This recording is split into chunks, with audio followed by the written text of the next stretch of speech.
I am back working on the Chevrolet 5.3 engine here. Gonna get out the oil pump. So I went ahead and jacked up the truck just a little bit. Put some jack stands here. Definitely would be best if I was in the garage, but I'm gonna go ahead and drain the oil because it has oil on there. Since we're gonna drop the pan, I don't want to make a mess. And then looks like I have to take the little supports here off, both of these. I'm probably gonna take this one off here on the back because the oil pan is straight right there. And then we're gonna see about dropping this differential, at least dropping it enough to give us access to drop the pan. So same with the rack here. This is an electric rack, but it should have the couple bolts, one here. These are probably the other two. And so once we take those out, we can drop it. I mean, I'm just gonna let it hang more than likely. Same with the differential, I'll probably just let it kind of hang. But I just need, to be able to drop the oil pan about 3 inches down and then drop it to the back. So I'm gonna drain the oil here first and then start taking these cross members off, and then I'll show you guys. I'll figure out where the bolts are for the differential, but I'll show you guys next.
With all the cross members here taken off, we have a little bit more access.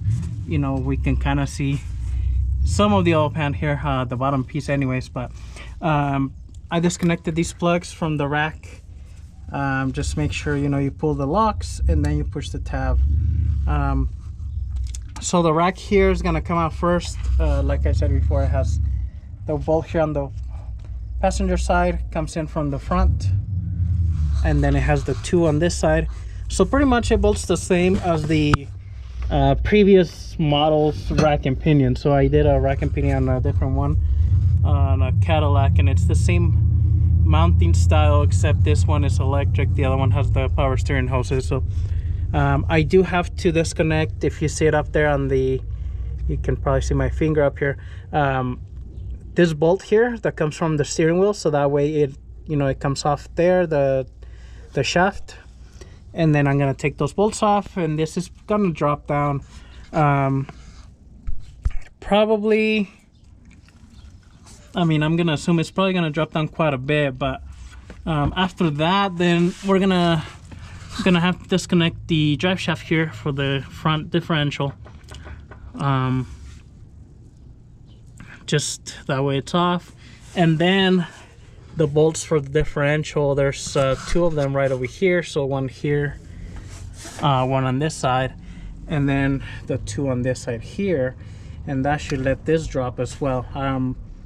It'll drop some because of the, you know, CV axles, and we'll see from there. I mean, if I have to drop it off more, I might just take the CV axle bolts off and just disconnect it, and then take the differential all the way out.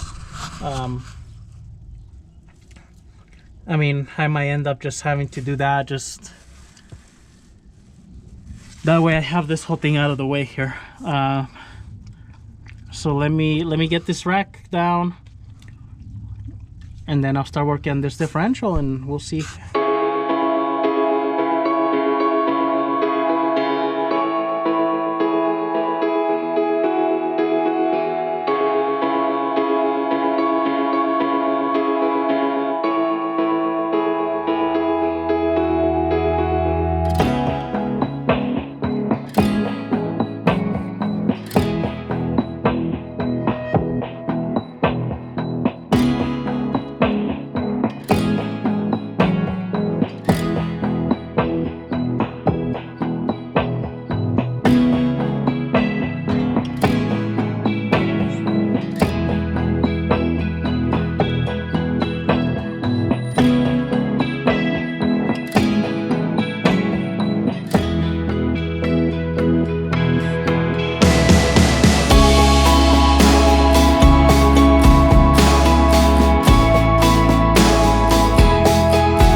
took the rack and pinion all the way out.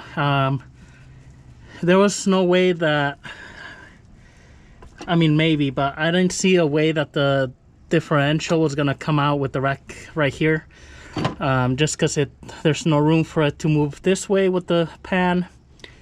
And so, I mean, I had it pretty much off. I just took the tie rod ends off, and then I pushed it kind of to this side and then pulled down the tie rod end on this side and just pulled it all the way out. So it's not too bad. I think you might as well just pull it out. You have all this room now, you know, to work on everything else. So it's just is here, I think. The differential, same thing, just to, rather than let it drop, I mean, I don't think it was going to drop much because of the CV axles here. They hit on your control arm. So, you know, I just took it all the way out. When I put it back in, I'm going to get my transmission jack, so it helps me put it in there, but it's just the 4 bolts. And then the rack and pinion does have 4 bolts. There's another one up here on top. But they're not excessively heavy, but just, you know, you want to use a jack on the rear end, or not rear end, but on the front differential. The rack and pinion you can manage. But now pretty much we're at the point where if you had a 2-wheel drive, you could skip everything that I just did.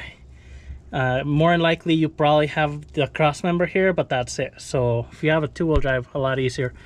But now I'm gonna disconnect the oil cooler line, because that's connected to the oil pan right up there. And then I'm gonna, I believe you have to take off this little plastic covers. There's one on this side, one on the other side next to the starter. The transmission bell housing bottom bolts onto the oil pan, so you have to undo that one. And then just all the oil pan bolts have to come loose. Transmission cooler lines, I think I'll be able to kind of just hopefully move them out of the way a little bit. I'm not 100% right now, but the bolt is right there. So worst case scenario, you know, I unbolt them, let them kind of drop and move them a little bit out of the way. You know, we just have to put a little bit of transmission fluid that we lose, but that might be what we have to do as well. So I'm gonna start getting all the oil pan bolts off. You don't have to take the bottom piece to the oil pan off. I mean, I don't think that was really leaking, so I'm not really gonna mess with that. Now if you see yours really leaking, you might as well, once you take it off, take it all apart. And I don't know if there's a gasket, it might just be RTV silicone in there. But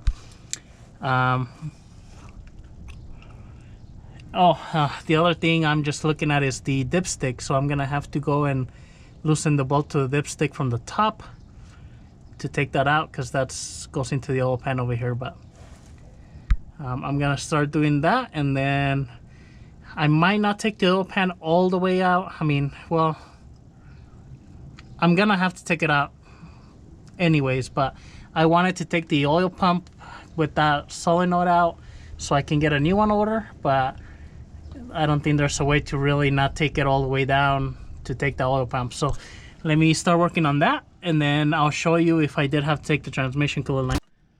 Okay, well, once you get all the bolts out, you just put a little pressure on the pan and it just drops down. And you know, I mean, man, if you see this oil pump, if they would have just made it flat, you could just pull it out with a timing cover. That's how the older ones, they weren't as bulky here on the bottom, and you know, it was hard to get the bolts off from the pickup on the older engines, but you could do it just with the front off. So but this one, I mean, just that coming, you know, sticking out, there's no way. So I got this down. I'm gonna take that timing cover off and then pull that oil pump out.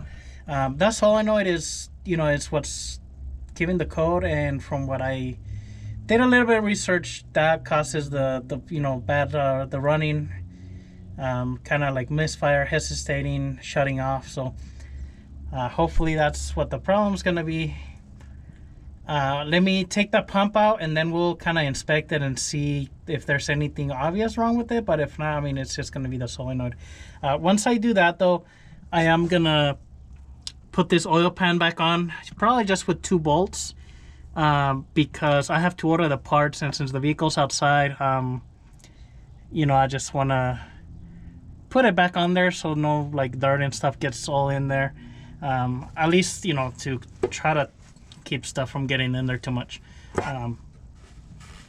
So, you know, I'll do that. So I'm gonna pull that oil pump out. The reason I haven't ordered parts is because also I wanted to make sure, you know, how the chain looked and everything, make sure I didn't need anything else once I had it apart. So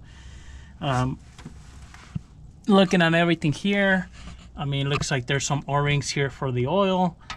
You know, I'm gonna get this oil ring here, or O-ring, and then I mean, that's pretty much it, other than the gasket for that air pump and things like that. So let me get the oil pump and we'll take a look at it. It's out. From what I can see here, I mean, the chain looks okay. The adjuster, you know, the tensioner looks good. It's tight, you know. Engine's not the cleanest, but it's not the worst, I guess. I've seen worse. So I'll see if you know, they want to just get a new chain. Here's the pump, spilling oil all over the place here, but nothing obvious that it's damaged. But you know, this is that solenoid that I did some research, and that's apparently that's what I mean, that's what the code is. So but when this solenoid, you know, shorts out, which is what it's saying, apparently the oil pressure doesn't regulate, and it causes a lot of, you know, like running rough and shutting off, things like that. So at this point, I'm gonna go ahead and, like I said, put the timing cover oil pan on to my parts here, and then we'll put it all back together. You know, this is kind of the simple part. We'll just clean up everything good. It kind of sucks that they don't use a gasket, but you know, we just clean up everything, put some RTV silicone, and then put the pump back on, oil pan, and then put everything back together. So I think this is where I'm gonna do this video. So there's probably gonna be a part 3, maybe part 4. Thanks for watching. Leave any questions, comments below. Subscribe to the channel. We'll see you in the next one.